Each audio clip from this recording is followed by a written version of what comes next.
আসসালামু আলাইকুম প্রিয় ভিউয়ার্স।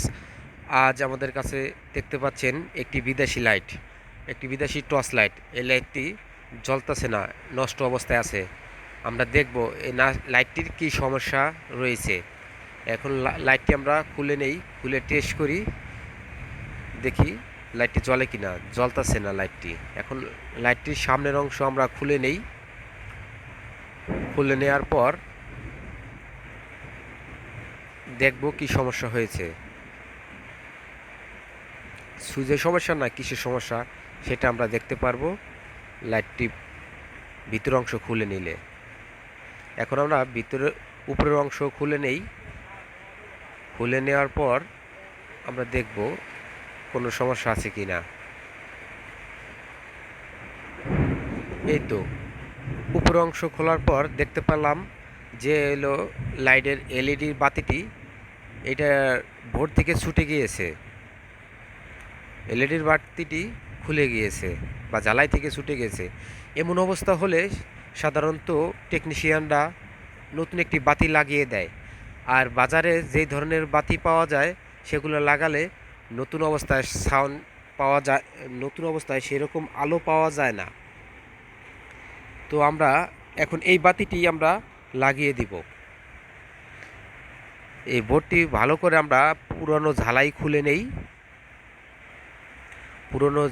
খুলে নেওয়ার পর এখানে আমরা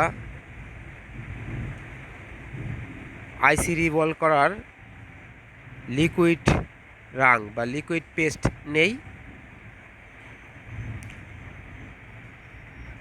এই পেস্টটি নেওয়ার কারণ হলো এই পেস্টটি কম হিটে বা 180 ডিগ্রি হিটে এই পেস্টটি গলে যায়, এই রাংটি গলে যায়।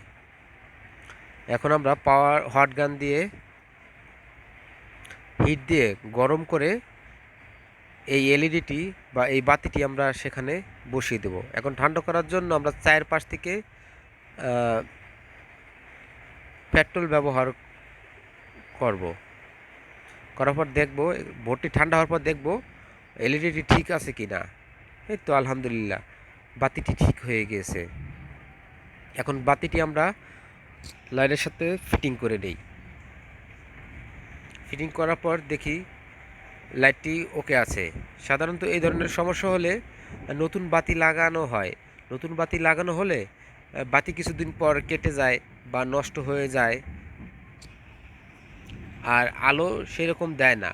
এটা যেরকম স্বচ্ছ এবং ক্লিয়ার আলো হয়, নতুন মার্কেটে যে নতুন বাতি পাওয়া যায় সেগুলোতে আলো লাল হয় অথবা আলো কম হয়, আগের মতন লাইটটা আলো দেয় না। এখন আমরা এই বাতিটি রিপেয়ার করে দিয়েছি, আগের মতোই 100% আলো হবে। এখন লাইটটা আমরা ফিটিং করে নেই, ফিটিং করে দেখি। এই তো সুন্দর আলো হয়েছে। ধন্যবাদ সকল ভিউয়ার্সকে।